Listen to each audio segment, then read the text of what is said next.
मुझको क्या हुआ है, क्यों मैं खो गया हूँ, पागल था मैं पहले, आलसी अब हो गई हूँ। হ্যালো বন্ধুরা, কেমন আছো সবাই? আশা করছি তোমরা সবাই ভালো আছো আর আমিও ভালো আছি। কন্টেন্ট মাথায় এরকম চিরবির চিরবির চিরবির চিরবির করছে, ঠিক আছে, কিন্তু সেটাকে যে ক্যামেরা খুলে যে ভিডিও করে তোমাদের সামনে প্রেজেন্ট করব সেই ইচ্ছেটাই করছে না। সেই ইচ্ছেটাই করছে না। কি করি বলো তো? ভীষণ বাজে একটা জিনিস হচ্ছে আমার সাথে কয়েকদিন ধরে। বেশ কয়েকদিন কিন্তু নিয়ম মেনে 2 বেলা ভিডিও দিচ্ছিলাম আমি, হ্যাঁ, সাথে ব্লগ ভিডিও দিচ্ছিলাম। আর এখন এমন হয়েছে, একটা ভিডিও কষ্টে পিষ্টে কন্ট্রোভার্সি চ্যানেলে দিচ্ছি, দ্বিতীয় ভিডিও তো দিচ্ছিই না, আবার ব্লগ ভিডিও শ্যুট করে রাখছি, সেটাকে এডিট পর্যন্ত করতে ইচ্ছা করছে না। এত খারাপ অবস্থা হয়েছে আমার। কি হয়েছে জানি না। কেউ কি ওরম ক্রিম গ্রিম বিরিম রিম ছট এরকম কিছু করলো? কয়দিন নাইটের লাইভে এসছি, কি যেন বলে, নেটওয়ার্ক ভালো ছিল না। আমাকে একজন কমেন্ট করেছে, দেখো কেউ কিছু করেছে কি না। তার জন্যই আমি বললাম যে এই যে আমার লেজি লেজি লমহে, তা এই এত লেজিপনার কারণটা কি? কেউ কি কিছু হিরিম ক্রিম ক্রিম করলো, ক্রিম মাখিয়ে দিল নাকি? তো যাই হোক, অ্যাকচুয়ালি প্রচণ্ড চাপ কাজের, সারাদিন ব্যস্ত, তার মধ্যে রেস্ট নেওয়ার সময় পাচ্ছি না। তো সেই কারণের জন্যই হয়তো শরীরটা সেই এনার্জিটাই পাচ্ছে না যে কন্ট্রোভার্সি করি আমি। আর এনার্জি না থাকলে কন্ট্রোভার্সি করা যায় না। তো আজকের এই ভিডিওতে টপিক অবশ্যই বিবি বলতে গেলেই আমার সেই বিবি পায়রা গানটা মনে পড়ে। বিবি থাকবে, বিবি থাকলে মারুও থাকবে, আর আজকে মিনা, একেবারে 3 জনকে নিয়ে একটা ভিডিওতে দিয়ে বলে বেরিয়ে যাব, ঠিক আছে? তো চলো, প্রথমে গতকালকে যে একটা ভিডিওই দিয়েছিলাম সেখানে বলেছিলাম তাহলে নেক্সট ভিডিওতে বিবিকে নিয়ে বলবো। তো চলো বিবিকে নিয়েই আগে বলা শুরু করি, যেটা দিয়ে শেষ করেছিলাম সেটা দিয়েই শুরু করি। বিবি গত পরশু দিনের ভিডিওতে, গতকালকের ভিডিও এখনো পর্যন্ত আমার দেখা হয়নি, দেখার টাইম পাইনি। এই গণতান্ত্রিক অধিকার পালন করে এসেছি, ঠিক আছে? আচ্ছা, 6টা নাইটি কি একসাথে পাঠাবে? না, 3টে নাইটি আগে পাঠানো হয়ে গেছে, 3টে নাইটি পরে পাঠাচ্ছে। মেসেজ ঢুকছে আর আমি বলছি। তো যাই হোক, 6টা নাইটি একসাথে নিয়েছে, তাই আমি বলে দিলাম একসাথে পাঠানো যায় একসাথে? বাবা, অত বড় প্যাকেট? হ্যাঁ আছে, আমি বিভিন্ন সাইজের প্যাকেট নিয়ে রেখেছি, মানে ওটাকে কি বলে, পিপি, তো সব আছে। তো চলো, গত পরশু দিন বিবির যে ভিডিওটা, যেখানে কিনা ওই যে ঝামা ঘষে দেবে, সেই ভিডিওটা নিয়ে আমি কিছু কথা বলতে চাই। প্রথমে তো বলবো যে টাইটেলে যে লিখেছে সেটা যে কন্ট্রোভার্সি চেয়ে ঠুকে লিখেছে, সেটা তো তোমরা জানোই। ওই ঠোকাঠুকিতে আমাদের বিবি কিন্তু ফার্স্ট, একদম নাম্বার 1। ওই পদ থেকে তাকে সরানো ইহজন্মে পসিবল নয়, ঠিক আছে? আমরা যে কয়জনকে নিয়ে কন্ট্রোভার্সি করি আমি তাদের কথা বললাম, বাদ বাকি সবাইকে জানা আমার পক্ষে সম্ভব নয়। তো বিবি কিন্তু সেই কন্ট্রোভার্সির শিখরে থাকবে, ওখানে তাকে টেনে হিচড়ে ধাক্কা মেরেও সরানো যাবে না। তো সেই মানে ফলিয়ে দিয়েছে টাইটেলে যে বেশি ফাটালে মুখে ঝামা ঘষে দিতে হয়, এরকম সামথিং ছিল। তো এই কথাটা যে ডাইরেক্ট অন্য কাউকে না, আমাকে উদ্দেশ্য করেই ঠুকে লিখেছে, সেটা কিন্তু পুরো পরিষ্কার। কেন অনুমান? একদমই না। মনে পড়ে ওই যে স্বপ্নের ঘরে বসে বসে যখন প্রথম খোলাসা করলো কি হয়েছে না হয়েছে, অর্ধেক কথা মিথ্যে বলেছিল। তো সেই সময় কিন্তু এটাই বলেছিল যে আমি নাকি বেশি ফাটিয়েছি। হ্যাঁ, আমি বলার মধ্যে কি বলেছিলাম, যে ছাই থেকে সম্পর্ক তৈরি হয়েছে, ভস্য থেকে সম্পর্ক তৈরি হয়েছে, ঠিক আছে? তো ভস্য বা ছাই দুটো একই হলো, তো সেটা বলেছিলাম। কেন বলেছিলাম? কারণ আমি মন থেকে ফিল করেছি, সেটা আমাকে ফিল করানো হয়েছে সেটা, ঠিক আছে? পরবর্তী কথা তো তোমরা সব কিছু জানোই। তো আমি যেটা ফিল করব সেটা আমি বলতে পারবো না? সেটা বলার জন্যই হয়েছে তাহলে হয়েছে। বাইরের লোকের জন্য কি হয়েছে? আমি এটাই সব সময় বলে এসেছি, বাইরের কারোর জন্য, ওই থার্ড পার্সনের জন্য কখনো দুজনের মধ্যে অশান্তি হয় না। ওই দুজনের মধ্যে অশান্তি থাকলে পরেই ওই থার্ড পার্সন ঢুকতে পারে, আর এক্ষেত্রেও তাই হয়েছে। তো সেই সময় পুরো পরিষ্কার বলেছিল যে আমি নাকি বেশি ফাটিয়েছিলাম, তার জন্যই নাকি নজর লেগে গেছে, সম্পর্ক খারাপ হয়ে গেছে। নিজেরা যে আমার পিছনে পিএনপিসি করেছে, নিজেরা যে আমার পিছনে খিল্লি উড়িয়েছে, সেই বিষয়টাকে কিন্তু দায়ী করেনি। দায়ী করেছে আমি নাকি বেশি ফাটিয়েছি তার জন্য। অ্যাকচুয়ালি যাদের মেন্টালিটি দুর্বল হয় না, তারা কখনো নিজের দোষ স্বীকার করতে পারে না, তারা অন্যের উপরে দোষ চাপিয়ে দেয়, নিজে দোষ করেও দোষটা অন্যের উপরেই চাপিয়ে দেয়। আর এটাও সেই একটা মানসিকতারই পরিচয় ছিল। তো যে কিনা এরকম অন ক্যামেরা ডাইরেক্ট বলেছে যে আমি নাকি বেশি ফাটিয়েছি, বেশি ফাটালে এরকমই মুখে জামা ঘষে দিতে হয়, সেম জিনিসটাকেই কিন্তু টাইটেলে খেলে ডাইরেক্ট আমাকে ঠুকে কিন্তু ভিডিওতে ওই জায়গাটা বলেছে বা টাইটেলটা লিখেছে। তারপরে ভিডিওতে পরবর্তীকালে আমরা কি দেখতে পারলাম, মানে পরবর্তীকালে অর্থাৎ ভিডিওটা ক্লিক করে তারপরে যেটা জানতে পারলাম সেটা হচ্ছে অ্যাবাউট বৃষ্টি। এই ঝামা ঘষাঘষি পুরোটাই ছিল বৃষ্টিকে নিয়ে। ওর হাজব্যান্ড মানে বিবির হাজব্যান্ড বলছে বৃষ্টি আসবে, বৃষ্টি আসবে, বৃষ্টি বৃষ্টি আসবে, বৃষ্টি বৃষ্টি আসবে। আর বিবি কি বলছিল, আসলে আসুক, দেখি আসে কি না, আগের থেকে আমি বেশি ফাটাবো না। তো এই ক্ষেত্রে কে ফাটিয়েছে? ওর বর ফাটিয়েছে, যে বৃষ্টি আসবে বৃষ্টি আসবে করে। তা বৃষ্টি আসবে বলে উপরের ঘরে গিয়ে বসে রয়েছে, তাই বলছে। ভাবো আমরা যারা কাজের মধ্যে থাকি, এখন না হয় ঘরের মধ্যে আমাদের রান্না ঘর, তারপরে ওয়াশরুম এই সমস্ত আমাদের হয়েছে, আগেকার দিনে বাইরেই থাকতো, রান্নাঘরটাও পর্যন্ত ঘরের থেকে কিন্তু শোয়া বসার ঘরের থেকে কিন্তু আলাদা থাকতো, তাই না? আর শৌচালয় তো বানানো হতো একদম বাড়ির থেকে বহু দূরে বানানো হতো। আর তখনকার দিনে জায়গার শর্টেজ ছিল না, বড় বড় উঠান ছিল একদম এক কোনায়। তোমরা মনে করে দেখো, আমরা যারা একই সময়ে জন্মগ্রহণ করেছি বা আমার থেকেও যারা বড়, তারা কিন্তু এই কথাটার সঙ্গে একদম সহমত পোষণ করবে। এখন তো ঘরের মধ্যে সব, আগেকার দিনে মানুষ ঘরের মধ্যে শৌচাগার ভাবতেই পারতো না। আগেকার দিনে মানুষ জামা চেঞ্জ করে তারপরে, পরনের পোশাক চেঞ্জ করে তারপরে যেত। আর এখন তো ঘরের মধ্যে, সেটা না হয় ডিটেলসে নাই বা বললাম। তো আগেকার দিনে বৃষ্টি নামলে পরে প্রত্যেকটা কাজ করতে কষ্ট, কলপার বাইরে থাকতো, কষ্ট করে যেতে হতো, তাই না? এখনকার দিনে মানুষ সুখ আর সুখ, ঘরের মধ্যেই সব কিছু। বৃষ্টি পড়ছে বাইরে ঝমঝমি, পকোড়া খাচ্ছি, খিচুড়ি খাচ্ছি, কত কি। তার মধ্যেও কিন্তু আমাদের টেনশন থাকে, যদি বাচ্চা কাচ্চা থাকে তারা স্কুলে যাবে কি করে, পড়তে যাবে কি করে, বা বাড়িতে যদি কেউ কোনো টিচার পড়াতে আসে, মাস্টারমশাই পড়াতে আসবেন কি করে, ঠিক আছে, বা দিদিমণি পড়াতে আসবে কি করে, এই রকম চিন্তা থাকে। যারা কিনা কাজে যায়, সে তাদের হাজব্যান্ডরা কাজে যাক বা বাড়ির কেউ কাজে যাক বা নিজেরাই কাজে যাক, তারা কিন্তু চিন্তায় পড়ে যাবে। বৃষ্টিটা আরেকটু পরে আসতো বা সবাই ঘুমিয়ে পড়তো তারপরে আসতো। আমরা আমাদের সুবিধা অনুযায়ী কিন্তু বলাবলি করি যে সবাই বাড়ি ফিরে আসুক কাজের থেকে, তারপরে বৃষ্টিটা নামুক, বা কাজে চলে যাক তারপরে না হয় বৃষ্টি নামুক। এবার অনেক কাজ আছে এমন যেটা কিনা খোলা আকাশের নিচে করতে হয়, তো তাদের পক্ষে কিন্তু আরও অসুবিধাজনক। তো এই কথাগুলো কারা মাথায় রাখে বলো তো? যারা কিনা এই জিনিসগুলো যারা ফেস করে প্রত্যেক দিন, যে আমাদেরকে প্রত্যেক দিন বাইরে যেতে হবে, বাইরে গিয়ে কাজ না করলে অ্যাকাউন্টে টাকা ঢুকবে না, তারা এই জিনিসগুলো মাথায় রেখে ভাববে কি, যখন তখন বৃষ্টি, হ্যাঁ প্রচণ্ড দাবদাহে বৃষ্টি আমরা সবাই চাই, কিন্তু কাজেরও কিন্তু তাতে ব্যাঘাত ঘটে। তো এই জিনিসগুলো তারাই মাথায় রাখবে যারা কিনা নৈমিত্তিক দিনে বাড়ির থেকে বেরোয়। এই জিনিসগুলো তারা কখনোই মাথায় রাখবে না যারা কিনা বাড়িতেই সর্বক্ষণ থাকে। তাই বলে কি বিবির বাড়ির থেকে কি কেউ বেরোয় না? হ্যাঁ, ওর বাচ্চাটা বেরোয়, স্কুলে যায়, স্কুলে গিয়ে দিয়ে আসে, আবার স্কুলের থেকে নিয়ে আসে। কে যায়? ওর বিবির হাজব্যান্ড যায়। আবার মনে হয় বিবির হাজব্যান্ড এই দুটো টাইমেই মনে হয় বাড়ির থেকে, তিনটে টাইমে বাড়ির থেকে বেরোয়। একটা হচ্ছে জিমে যাওয়ার জন্য, আরেকটা হচ্ছে মেয়েকে দিতে যাওয়ার জন্য, নিয়ে আসার জন্য, আরেকটা হচ্ছে ওই রাত্রিবেলা খেয়ে দিয়ে বাইরে বেরোনোর জন্য, হাঁটতে যাওয়ার জন্য। এই কটা টাইমই বাইরে বেরোয়। তো এর মধ্যে এসেনশিয়াল কোনটা? এসেনশিয়াল হচ্ছে বাচ্চাকে নিয়ে স্কুলে যাওয়া। তো খুব যদি বৃষ্টি টিষ্টি হয় তাহলে একদিন না হয় গেলই না, তাতে খুব বেশি একটা ফারাক পড়বে না। কিন্তু যারা ওই কি জানে, নো ওয়ার্ক নো পে এরকম যারা কাজবাজ করে, তাদের কিন্তু খুব অসুবিধা হয়ে যায়। তো এই জন্যই বৃষ্টি ঝড় কারোর কাছে খুব আনন্দমুখর একটা সময়।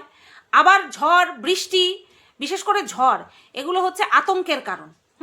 ওই যে উপরে স্বপ্নের ঘর বানিয়েছে না, যে ঝড় দেখতে চায় মাঝে মধ্যে, বাই চান্স যদি গটর গটর করতে করতে উড়িয়ে নিয়ে যায় না, তারপরে বুঝতে পারবে ঝড় দেখার খেল।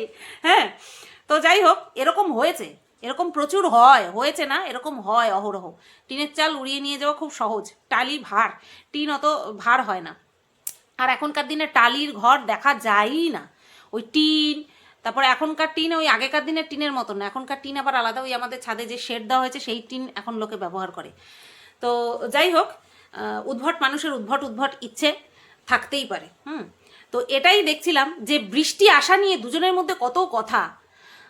বলে না যে যদি মাথার মধ্যে কাজের প্রেশার না থাকে তাহলে সে ওই আকাশের দিকে তাকিয়ে থাকবে, কখন বৃষ্টির ফোঁটা টুপুস টুপুস করে পড়বে আর বউকে ডাকবে, এ বৃষ্টি চলে এসেছে, তাই না? এটাই শুধু দেখছিলাম। তো যাই হোক, তারপরে দেখলাম হচ্ছে তোমার টাইটেলের বিষয়টা নিয়ে, এই বৃষ্টির বিষয়টা নিয়েই বললো। আর বাদ বাকিটা তো তোমরা সবাই জানো ঠিক কোন হিসেবে কি হিসেবে বলতে চেয়েছে। তো ওই ভিডিও থেকে আমার এইটুকুই বলার ছিল। ও না, আরেকটা স্পেশাল জিনিস যেটা কিনা বলবো অবশ্যই, সেটা হচ্ছে বাইরে ঘুরতে যাওয়া। এমন একটা জায়গায় গেছিল, নদীর ধারেই মনে হয়, জলাশয় তো দেখলাম, মনে হয় এটা নদী বলেছে। এক পাশে পুরো আবর্জনার স্তূপ, তার অপোজিটে হচ্ছে তোমার একটা ক্যাফে টাইপের। ক্যাফেটা অবশ্যই সুন্দর, আর এখনকার দিনে ক্যাফে যা করে না সত্যি, খাওয়ার দাওয়ার কথা মানে বলতে পারবো না কতটা ভালো হয়, বাট ওটাকে কি বলে, ডেকোরেশনটা কিন্তু দারুণ করে। তো ওই ওরা কোথায় গেছে না গেছে, কি খাচ্ছে না খাচ্ছে সেটা নিয়ে আমার বক্তব্য না। আমার বক্তব্য হচ্ছে, গেল কখন, ঘুরতে গেল কখন, কোনো কি খুব দরকার ছিল কি, এমার্জেন্সি পারপাস না, ওই একটুখানি গায়ে হাওয়া লাগাতে হবে তার জন্য হচ্ছে বেরিয়েছিল। আর গেল কখন, যখন মেয়েকে পড়াতে এসেছে। এই বিষয়টা নিয়ে আমি যে এখন নতুন বলছি একদমই না, এই বিষয়টা নিয়ে আমি বরাবর বলেছি যে মেয়েকে দিদিমণির কাছে পড়তে দিয়ে নিজেরা ঘুরতে বেরিয়ে যেত, আবার দিদিমণি পড়াতে আসলে পরে তারা ঘুরতে বেরিয়ে যেত। দেখো, একটা মেয়ে দিদিমণি পড়াচ্ছে তার মানে আমি মেয়েকে পড়তে দিয়ে বেরিয়ে পড়তেই পারি, এরকমটা কিন্তু মোটেও না। আমি মেনে নিলাম দিদিমণি খুব কনসার্ন অ্যাবাউট হার স্টুডেন্ট, ঠিক আছে, তারপরেও বাবা মায়ের কিছু রেসপন্সিবিলিটি থাকে, ঠিক আছে, কিছু রেসপন্সিবিলিটি থাকে যে মেয়েকে পড়াতে এসছে, আমরা এখন কোথাও যাব না, এখন আমরা বাড়িতেই থাকবো, মেয়েকে পড়িয়ে চলে যাক, যদি আমাদের হাতে সময় থাকে তাহলে আমরা মেয়েকে তার ঠাকুমার কাছে অথবা তার দিদার কাছে কারো তত্ত্বাবধানে রেখে তারপরে আমরা গিয়ে একটুখানি ঘুরে আসতেই পারি, তাই না? এটা আমার বক্তব্য বিষয়, এটা আমার বক্তব্য। যে মেয়েকে পড়াতে এসছে আর আমরা বেরিয়ে গেলাম, এটা অত্যন্ত একটা কেয়ারলেস মনোভাব, সত্যি বলছি। যারা একটু মানে ভেবে দেখবে, যাদের বাচ্চা কাচ্চা আছে, তোমরা কিন্তু এরকমটা কখনোই করবে না। ইমার্জেন্সি বিষয়টা কিন্তু সম্পূর্ণ আলাদা। শুধুমাত্র চা বা কফি খাওয়ার জন্য, একটু ঘুরতে যাওয়ার জন্য কিন্তু এই কাজটা তোমরা কেউ করেছো বলে আমার মনে হয় না। তো এই বিষয়টা কিন্তু অবশ্যই নজরে রাখার বিষয়। গেল, এইবার চলে যাব মারুর কাছে ডাইরেক্ট। না, মারুর ভিডিও আমি এখনো দেখিনি। মারুর একটা কমেন্ট আমার চোখে পড়েছে, সেটা হচ্ছে রানাঘাটকে কি মিস করো? তখন মারু উত্তর দিয়েছে, হ্যাঁ রানাঘাটকে খুব মিস করি। রানাঘাটে কতদিন ছিল? 3 মাস না 4 মাস? টোটাল ওদের বিয়ে হয়েছে, টোটাল ওরা গেছিল হচ্ছে মে মাসে, ঠিক আছে? তা এখনো মে মাস আসেনি, এটা এপ্রিল চলছে, তো তাহলে 11 মাস। 11 মাসের মধ্যে 7 মাস ছিল গোবরডাঙ্গায়, আর তাহলে 4 মাস ছিল রানাঘাটে। পুরো ক্লিয়ার। রানাঘাটকে এখনো ভুলতে পারে না। 4 মাস পরে ট্রান্সফার হয়ে কোথায় আসলো? গোবরডাঙ্গার ভাড়া বাড়িতে আসলো। সেখানে কতদিন স্টে করলো? সেখানে 7 মাস স্টে করলো। মানে বলতে গেলে সংসার যদি করে থাকে তাহলে কিন্তু গোবরডাঙ্গাতেই এসে করেছে। আর রানাঘাটে তো ঘোরাঘুরি, এর বাড়ি তার বাড়ি, হ্যাঁ, বিজনেস ছেঁড়া মানে কাটা ছেঁড়া এই সমস্ত করতে করতেই চলে গেছে। গোবরডাঙ্গায় এসে সংসারটা স্থায়ী হয়েছে। তারপরে 7 মাস পরে দরকারের জন্য তারা চলে আসলো কোথায়? বাদুরিয়াতে। রানাঘাটের কথা ভুলতে পারছে না, গোবরডাঙ্গাকে খুব একটা মিস করছে না।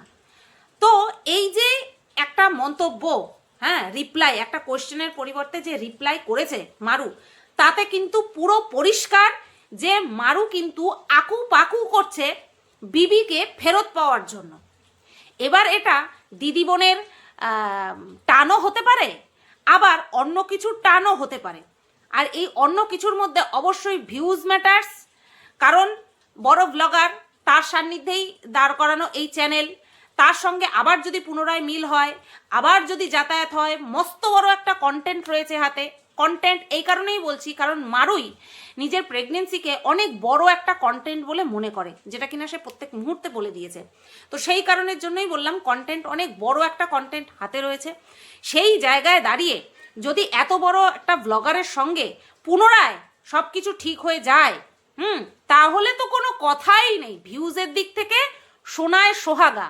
হ্যাঁ, মানুষ কতটা সাপোর্ট করবে সেই বিষয়টা নিয়ে কিন্তু এখন যথেষ্ট সন্দেহ রয়েছে, কারণ মানুষ এখন কিন্তু আর বোকা নেই। মানুষকে যা গিলিয়ে দেওয়া হবে মানুষ তাই কতকত করে হাঁসের মতন গিলবে, একদমই হচ্ছে না সেটা কিন্তু এই বর্তমান সময়ে দাঁড়িয়ে কিন্তু এই বেশ কিছুদিন যে একটা সিচুয়েশন গেল তার থেকে কিন্তু পরিষ্কার মানুষ এখন সব বুঝতে পারে। মানুষ এখন অনেক চালাক হয়ে গেছে, ভিতরের যে মুখোশহীন রূপটা সেটা কিন্তু মানুষ চিনতে পেরে গেছে। আর সেখান থেকে দাঁড়িয়েই প্রায় প্রত্যেকেই বলছে মারু আর বিবির পুনর্মিলন হতে চলেছে। যখন একটা সময় আমাদের সঙ্গে কথা হতো তখন এই কথাটা কিন্তু বলা হয়েছে, ওই যে ওপরের ঘরে বসে যখন প্রথম দিন উগলালো সব বিবি, তখন কিন্তু এই কথাটা বলেছিল যে যখনই ও মারুর কথা বলতো তখন নাকি আমি এইভাবে ওকে বলতাম, কি মনে নেই তোর সঙ্গে কি করেছে, মনে নেই তোর সঙ্গে ওই করেছে। সত্যি এই কথা কি শুধু আমি বলেছি আর আমি এইভাবে বলেছি? আমি কখনো কাউকে কোনো কাজে বাধা দিতে পারি না। সেই কাজ যদি আমার মতের বিরুদ্ধেও হয় তারপরেও আমি বাধা দিই না, কারণ সেটা সম্পূর্ণ তার ব্যক্তিগত বিষয়। আমি বলেছিলাম যে তোদের মধ্যে হবে, মিল হবে, আর সেই দিন আমি ঢাকঢোল পিটিয়ে মানে এখানে ঢাকঢোল অর্থাৎ ঢাকঢোল নিয়ে বেরোবো না, ভিডিও করব, আমি এটা বলেছিলাম। খুব সুন্দর সেদিন আমার নামে পুরো দোষ সাজিয়ে সাজিয়ে সাজিয়ে সাজিয়ে রংচং মাখিয়ে, একেবারে নতুন মেকআপ করা শিখেছে তো একেবারে রংচং মাখিয়ে কিন্তু প্রেজেন্ট করেছিল। আমি কিন্তু বলেছিলাম যদি তোর মনে হয়, এবং আমার মনেই ডাকতো যে আবারও মিল হবে, আবারও মিল হবে, কারণ কিছু কিছু মানুষের জীবনে ভিউজ এতটা ম্যাটার করে না যে অনেক কিছু সম্ভব হয়ে যায়, অনেক কিছু সম্ভব হয়। ঠিক আছে, তো যাই হোক, এবার কিন্তু আবার আমাকে উদ্দেশ্য করে অনেকে বলতে পারে আমার বিষয়টা কিন্তু সম্পূর্ণ আলাদা ছিল, আমার বিষয়টা কিন্তু সম্পূর্ণ আইনি পথে চলে গিয়েছিল। ঠিক আছে, তো সেই কারণের জন্যই কিন্তু ওখান থেকে আবারও সবটা শুরু হয়েছিল। তো যাই হোক, আমার ক্ষেত্রে আরও একটা বিষয় আলাদা, যে আমি কিন্তু ওই কথায় কথায় বাড়ি চলে যাব না, বা কথায় কথায় আমার বাড়িতে চলে আসবে না।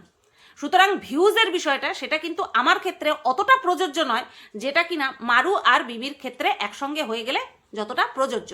রানাঘাটে থাকাকালীন সময় আমরা দেখেছি কোনো কথা নেই, কোনো বার্তা নেই, হ্যাঁ, তারপরে হঠাৎ করে দেখছি এর বাড়ি যাওয়া, তার বাড়ি আসা, আমি তো পুরো বেমালুম, আমি তো ভ্যানিশ ওদের লাইফ থেকে, আমি পুরো ভ্যানিশ। ঠিক আছে, তো যাই হোক, এরা এক এক সময় এক একজনকে জারিয়া করে, মাধ্যম করে নিজেদের মধ্যে মিল ঘটানোর জন্য।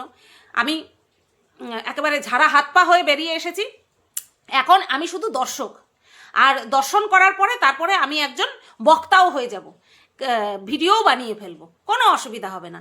কারণ এত এত কিছু দেখেছি না, এখন আর এই মারু আর বিবির মধ্যে যদি পুনর্মিলন ঘটে ওটা দেখে আমার মনে হয় না কেউ অবাক হবে বলে মনে হয় না।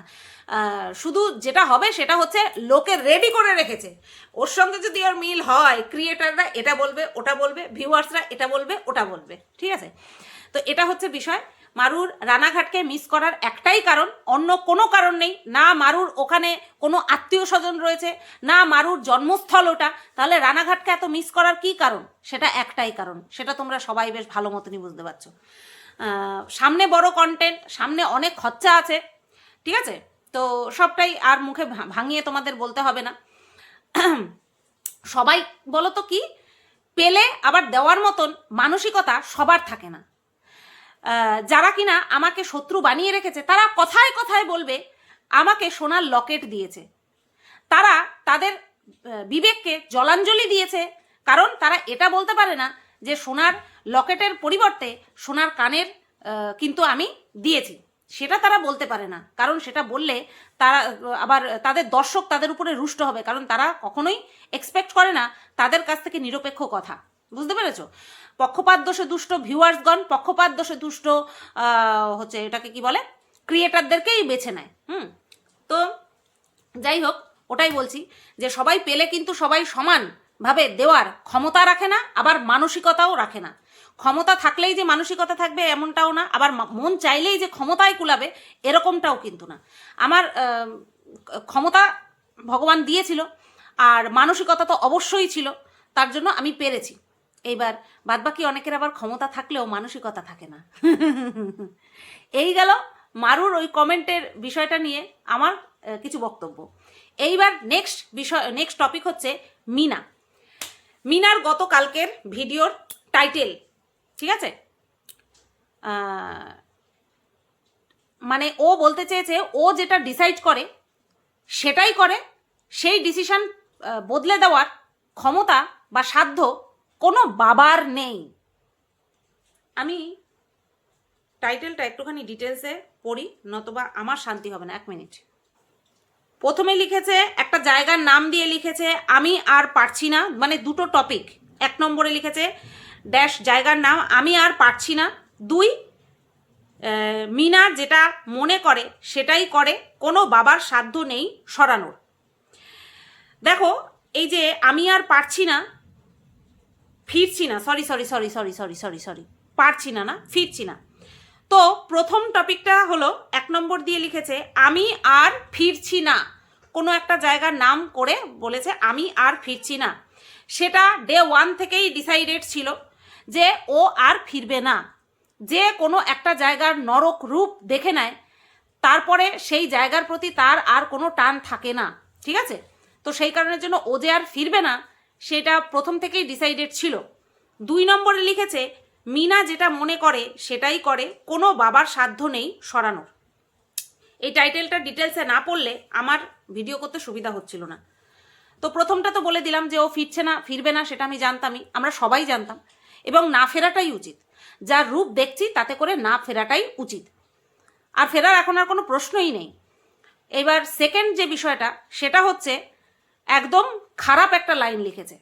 দেখো, মিনাকে কিন্তু আমরা একটা, যতই ওর নিজ লাইফে যাই ঘটে থাকুক না কেন, ওকে সবসময় আমরা একটা ভদ্র সভ্য বেশে কিন্তু দেখেছি। ওর পোশাক আশাকে কোনো সময় ওকে উদ্ভট বা কুরুচিকর কোনো ড্রেসপত্র পরতে দেখিনি। এই কুরুচিকরের মধ্যে অনেক কিছুই আছে, যেমন কিনা বেমানান, মাঝে মধ্যে পরেছে, কিন্তু অশ্লীল এরকম কোনো ড্রেস আজ পর্যন্ত পরেনি। সুতরাং বাহ্যিক দিক থেকে ও কিন্তু সভ্য বলা চলে, ঠিক আছে? এইবার ভিডিওতে যে ওর কথা বলার ধরন, কোনো কিছুকে ট্যাকেল করে বা হ্যান্ডেল করে রিপ্লাই দেওয়ার ধরন, কোনো সময় ওর মধ্যে আমরা উগ্রতা দেখিনি।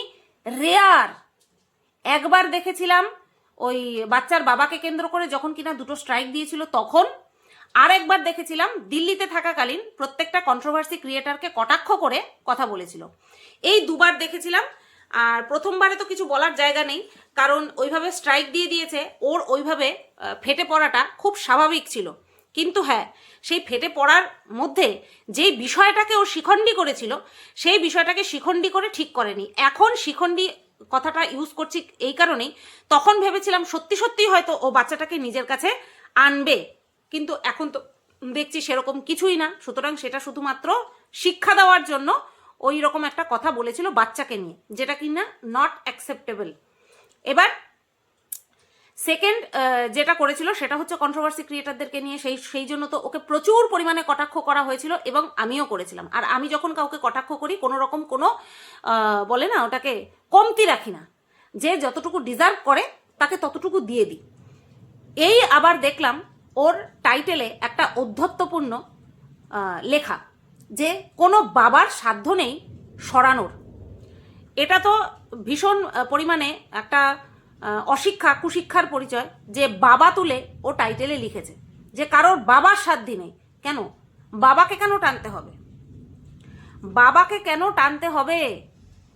তাও সামান্য ওয়েট লসের বিষয়টাকে কেন্দ্র করে এরকম একটা টাইটেল, হোক না সে ওর শ্বশুর, মানে বাচ্চার বাবার বাবা, বাচ্চার হচ্ছে দাদু, তাকে উদ্দেশ্য করেই। কারণ সে তো আর ওয়েট নিয়ে এখন বর্তমানে তাকে আর চ্যালেঞ্জ করেনি, বা যারা এতদিন পর্যন্ত ওকে ওর ওয়েট নিয়ে কনসার্ন হতে বলেছে তারা তো ওর ক্ষতি চেয়ে বলেনি।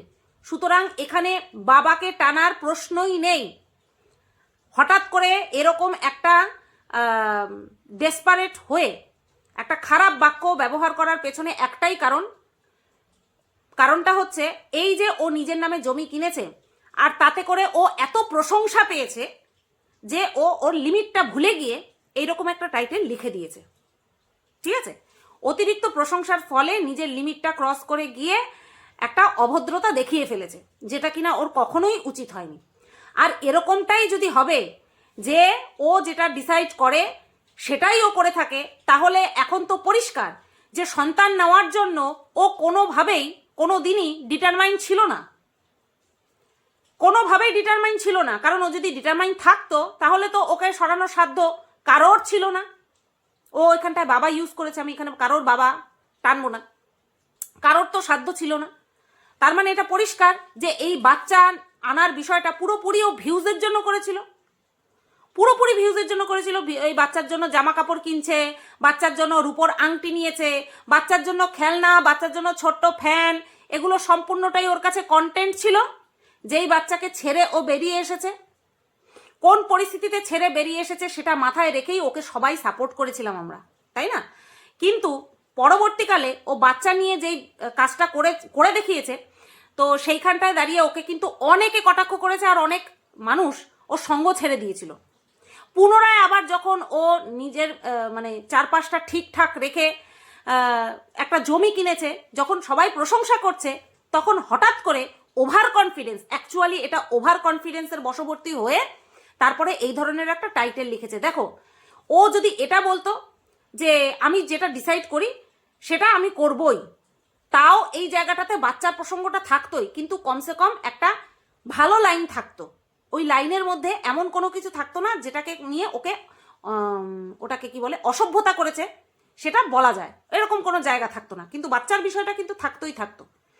যদি না নেওয়ার হয় আমি সেই বিষয়ে এগোবই না, সেই বিষয়টাতে এগোলাম, নানান কাজ করলাম, নানান ভিডিও করলাম, তারপরে আমি ছেড়ে দিলাম, হাত তুলে দিলাম। এটা করার কোনো দরকারই নেই। তাহলে কি মনে হবে যে তুমি শুধু ভিউজের জন্যই করেছো? আজকে ওয়েট লসের জন্য মানুষ যখন বলেছে তখনও শোনেনি, যখন ওর মনে হয়েছে তখন শুনেছে। তাহলে তো বলবো ওর মতন অকৃতজ্ঞ আর হয়ই না, মিনার মতন অকৃতজ্ঞ তাহলে আর কেউ হয়ই না। কেন? কারণ যাদের জন্য তুমি এরকম নিজের একটা স্বপ্ন পূরণ করতে পারলে, যাদের জন্য তোমার এখন একটা আলাদা পরিচয় আছে, ঠিক আছে, সমাজে একটা আলাদা পরিচয় আছে, যাদের জন্য তুমি ইনকাম করতে পারছো, তাদের ভালো অ্যাডভাইসটা তুমি নিচ্ছ না। এমন হতো যে তারা তোমাকে খারাপ কথা বলতো, খারাপ মন্তব্য করতো, সেই বিষয়টা আলাদা। মানুষে ভালো অ্যাডভাইস দিচ্ছে, তখন সেটাকে অ্যাকসেপ্ট না করে আবার মুখ ফুটে এসে বলছে যে ও যখন আমি মনে করব তখনই করব। এটা কি বলতো? এটা অসম্মান করা। সেই সব মানুষদেরকে অসম্মান করা যারা কিনা ওর ভালো চেয়ে ওকে কমেন্ট করছে, ভালো চেয়ে কিছু অ্যাডভাইস দিচ্ছে, সেই সব মানুষকে ডাইরেক্ট অপমান করা। আর এই বিষয়টাকে ও মনে করছে খুব গুণের কাজ করেছে। এই যে বলেছে, ও ভাবছে ও বিশাল একটা কিছু হয়ে গেছে, বিশাল একটা কিছু করে ফেলেছে। এই রকম টেন্ডেন্সি, এই রকম মন মানসিকতা নিয়ে না নিজের ভালো করতে পারবে আর না মানুষের ভালোবাসা বেশি দিন ধরে রাখতে পারবে। ওর যে ভালোত্ব বোধটা না ওর নিজেকে নিয়ে, সেটাই বড্ড কম। যাদের কাছ থেকে ভালোবাসা পাচ্ছে, যাদের সাপোর্টে আজকে এই জায়গায় দাঁড়িয়ে, তাদের ভালো উপদেশ না মেনে সেইটাকে আবার কটাক্ষ করে বলছে যে আমার যখন সময় হবে, আমার যখন মনে হবে তখন আমি করব না। এটা শুধুমাত্র ঔদ্ধত্য ছাড়া আর কিছু না। যেই ঔদ্ধত্যটা ওর ওই ওভার কনফিডেন্সের বশবর্তী হয়ে বেরিয়ে এসছে। দেখে খারাপ লাগলো। দুদিন আগে যার একটা অ্যাচিভমেন্ট নিয়ে এত ভালো লাগলো, আমার প্রশংসাতে ওর কিছু যাবে আসবে না, ভেতর থেকে ভালো লেগেছে, তার জন্যই ভিডিওটা করেছিলাম। দুদিন পরেই তার একটা এরকম টাইটেল, এটা আশা করা যায় না, ঠিক আছে? আর সেই সব মানুষদের জন্য ও করেছে যারা কিনা ওর ভালো চেয়ে ওকে ভালো উপদেশ দিয়েছে। তো যাই হোক, এই ছিল আমার এই 3টে টপিক নিয়ে ভিডিও। কেমন লাগলো অবশ্যই কমেন্ট করে জানিও। সবাই তোমরা ভালো থেকো, সুস্থ থেকো, টাটা।